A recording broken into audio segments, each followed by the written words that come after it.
You want to do the archer loadout? I didn't even know Like, there was an like archer pretty loadout. easy. It's archer. Okay, it's been a minute. Let's do this one more time. TDS Hardcore. How could you not know about it? It was a game mode that people struggled to beat for years, but as time went on, players innovated and grinded the game mode so far to the point where it became possible to triumph solo. On the surface, it looks the same as every other game mode in TDS, but Hardcore's gameplay has its own very important differences. Start off with, you can't use your skill tree or your consumables in this game mode, and for players who only play the other game modes in TDS, this is a pretty big change up. The idea of soloing Hardcore seems more difficult the more you think about it, but is it really?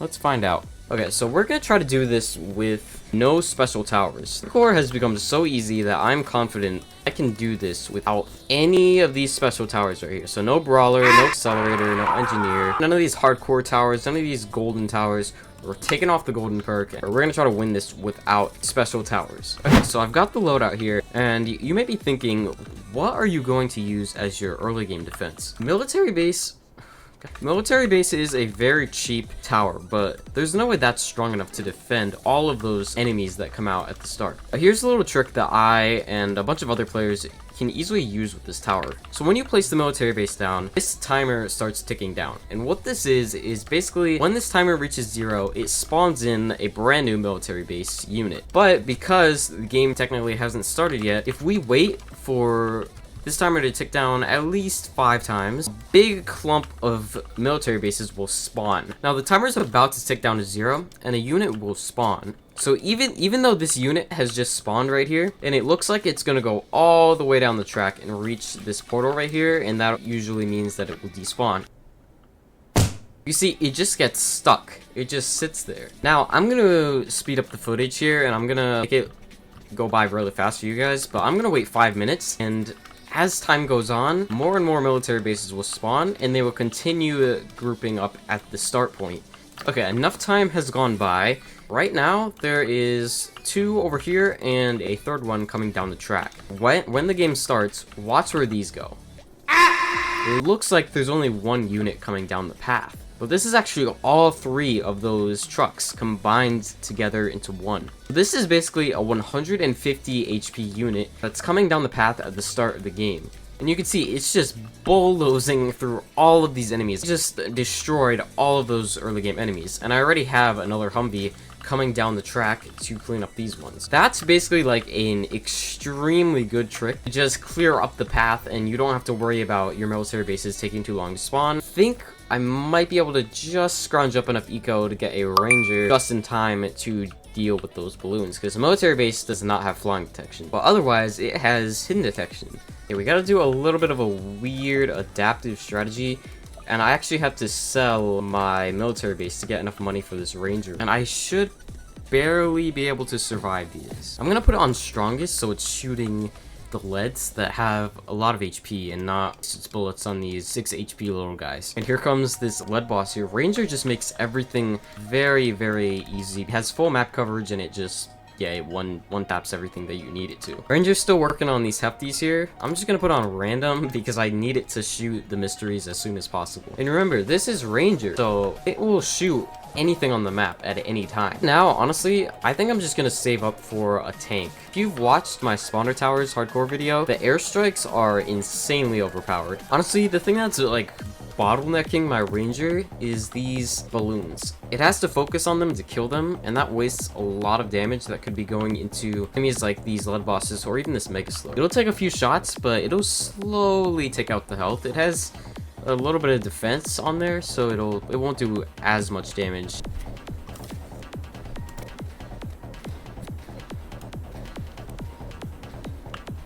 It's pushed a little bit far, but Ranger and the Humvee both took it out, and I almost have enough money to afford a tank.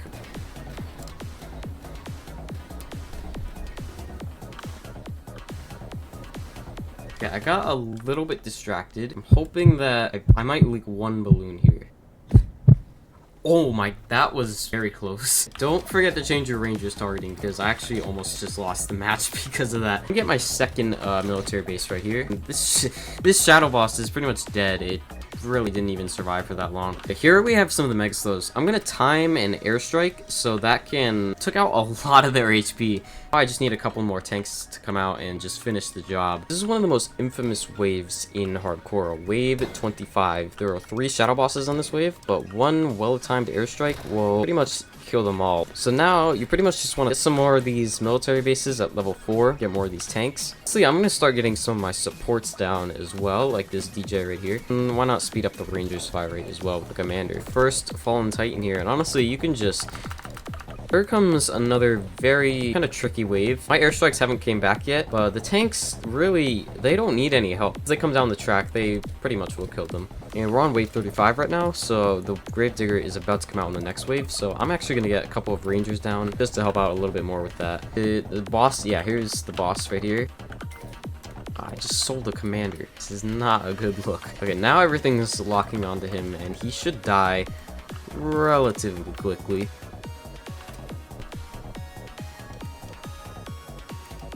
He's just stomping like a bunch. There we go. And I just got a large amount of money, so I can just put that right into my DJ. There's actually multiple ways to handle these lead balloons. If somehow they leak to the back, you can just use an airstrike on them, and that should weaken them up enough. I'm gonna start upgrading my commanders just to get a little bit extra range out of them. I don't think I need to max them out yet, but I'm gonna get a bunch of minigunners over here, so I'll need to do that eventually. Also, don't forget to constantly use your DJ booth's ability on green. It always gives you like a good amount of money. There's no reason to not use it. Like, free money is free money, right? I'm gonna start prepping some of my minigunners for wave 45. I'll explain that in a second here because right now the Molten boss has just spawned in. Probably one of the easiest bosses in hardcore. It's been like that for a very long time. The guy could probably sell 50% of my defense and they would still be able to take out the Molten boss. And there we go. Now we have a good chunk of money.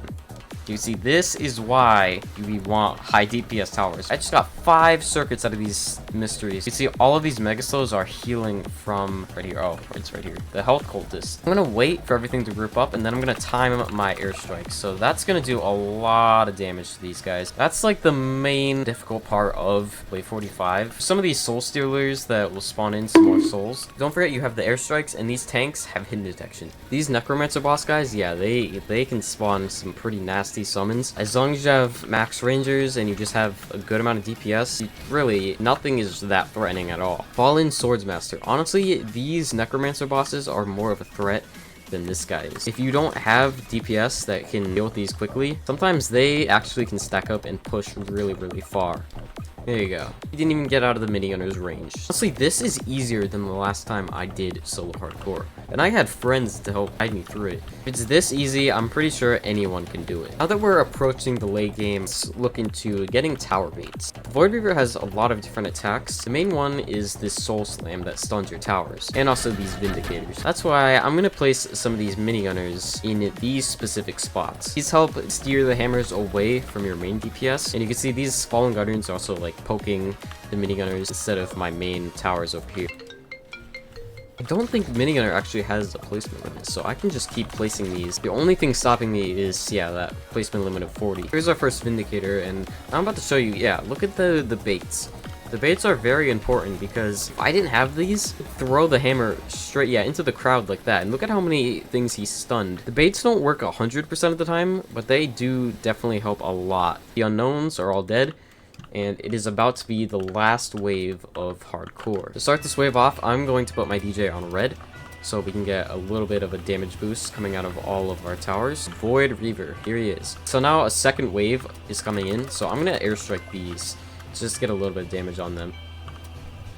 It also helps when the Void Reaver summons like that. It actually stalls him in place. We have a lot of money to use to micro our towers. That's what I'm going to start doing here. Moving some of your towers to the middle here a little bit early also helps. He's about to go into rage mode. Yeah, there we go. He just threw his sword and stomped. When that happens, just sell and replace your commander so you can get that chain right back on. Okay, well, he just stomped again. Now, this is when it gets a little bit stressful because now he's moving pretty far down the track, and some towers are starting to get out of range. We're gonna have to move those to the back pretty soon, so I'm gonna pre-place some of them. Just keep stomping. I'm gonna quickly micro the DJ and put it on red, and I'm gonna start moving towers that just aren't in range anymore. Biggest thing you're fighting here, honestly, is RNG, because if he keeps stomping, then your chance to win just keeps getting slimmer and slimmer. He's in Death Wish right now. If you can get like a Death Wish summon, that would be very, very helpful. There we go. There's the Death Wish summon.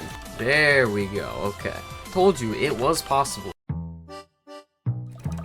Wait, that's not a Death Wish summon. Okay, well, I lost because he just stomped. Thank you to Lupe Fiasco Clears, JBA, Crunchy Rub Pibbly, LPRNKY, some random guy, Greg Dutcher Meister, I don't know what to put here, Hypersonic 019, Roya, YouTuber Differentia, and Possum Trucker.